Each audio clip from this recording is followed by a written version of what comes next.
welcome to the first episode of our new round of podcasts. Thank you so much for joining me, and I only have a few things to share with you, but I'm happy you're here, and stay tuned for what we've got coming up.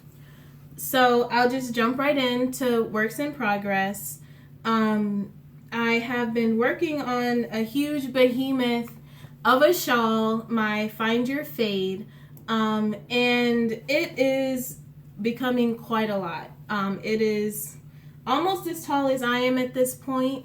I just recently switched from color D to color E, and at that point, by weight, that's only 50%, guys. So I have quite a bit of a ways to go. I was trying to get these needles free. Laura Nelkin right now is doing the Creatrix Mystery Knit Along, and she started it April 1st. I was really looking forward to participating, but I can't bring myself to buy new needles just so that I can cast something else on. It just seems kind of ridiculous to me. But I am literally this close to doing that, especially considering that this week I just got up to 50% done with this big guy. Now, the yarns I'm using, some of them are yarns from my shop.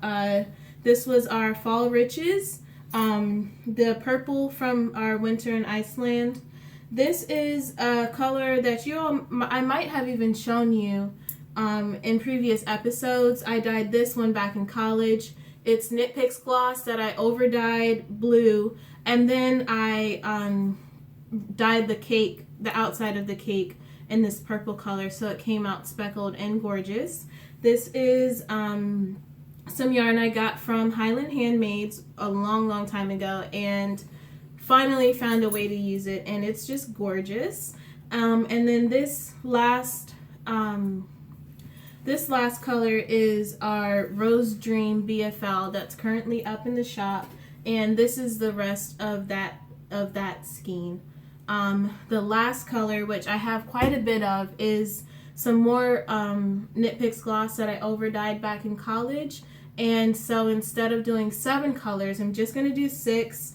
And this is going to speak to the greens that are floating through the Rose Dream. And then when you wrap it, both ends are what's prominent on the left and right, and then the middle are your middle colors. And so these two will really speak to each other and make for a very cohesive shawl. So I'm very excited about that and about finishing it.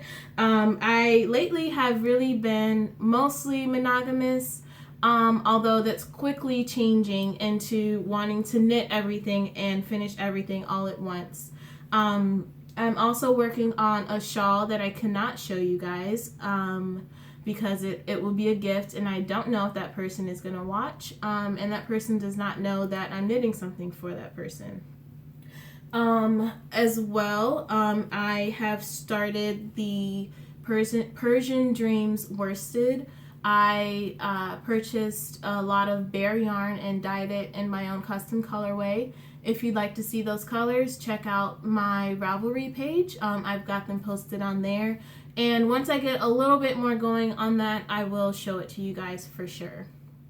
So now moving on to acquisitions. I have been doing just a little bit, and by a little bit I mean a lot of shopping. When I purchased the yarn for the shawl that I'm working on, I went ahead and got some more Wool of the Andes in purple, and I would like to make a honeycomb shawl with that. That's another Andrea Mowry pattern, and it's super cute, very squishy, very large, which I'm not a small girl, and so all these little tiny shawlettes that I've made over the course of time I found are just not really what I need and what fulfills me as a knitter to actually wear, more so than to just create. So I will be working on that, but that is kind of like last on the list behind a few other things that I've got planned and I've got coming. I also bought enough yarn to make a sweater. I just recently finished a pomme de pin cardigan And that's probably, I think, the third sweater that I've made. I really want to build up to having like a wardrobe with staples that I've made myself. So I'm still learning, only being on my fourth sweater. I'm definitely still learning technique and mastering the right material that's not gonna, you know, grow once you wear it. That's the what I've been experiencing with my most recent shawl, is that I made it and it fit, and then it sort of has stretched as I've worn it. So like now the sleeves are a little bit too long, now the shoulders don't quite sit. So I'm definitely still figuring that out, but learning every time. So this yarn, I've got enough of it to make a sweater. I chose Wool of the Andes because at its price point, it's actually has a pretty nice hand, and I've had a hat that I made out of it for quite a while, and I wear it all the time, and it's handling really well. It's not pilling too much, and the fabric is still nice and soft. And of course, as a knitter, I know how to properly care for it, so I don't have to worry about it felting or anything. So I'm really excited with that. I already know what I'm gonna make with it. It's gonna be a cabled cardigan, and I will insert a little picture of that so you guys can see. And then the last yarn that I bought 4 skeins of this. This is BC Garn Semila Fino, 100% organic wool fingering weight yarn, and this is the yarn that I plan to use for my Creatrix mystery knit along shawl once I actually get started on it. This one has 240 meters per 50 grams, and I forget how many yards that was, but for the knit along, she wants you to use a light fingering, which is 500 to 550 yards per 100 grams. So this fit the bill, and it was a little bit hard to find. The kind of standard for fingering is somewhere closer to like 400 to 450 or so. Once you get down to 350, 300, you're getting closer to sport weight. But it's definitely got a large range, and of course, it's dependent on how it's spun as well. So some yarn will be a little bit denser, some yarn will be less dense, and so it's definitely can vary a lot, as I've been learning in my work that I've been doing with my business. Even from the same mill, different colorways, even of the same kind of wool, will have a slight variance in yardage. So I am really excited about that. I've been looking at the images in the spoiler thread, of course, and I really love what they're doing with beads. I didn't plan to put beads on it, but I really think that I may get some gold beads or even rose. Oh my goodness, rose gold beads. That would be amazing, and put them on here.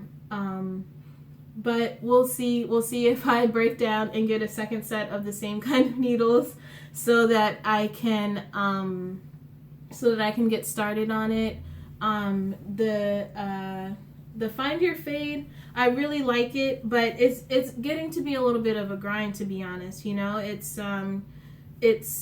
just, you know, a lot of stitches. And, you know, when you're ready to be done and then learn that you're only at 50%, you know, then that takes the fun out of it.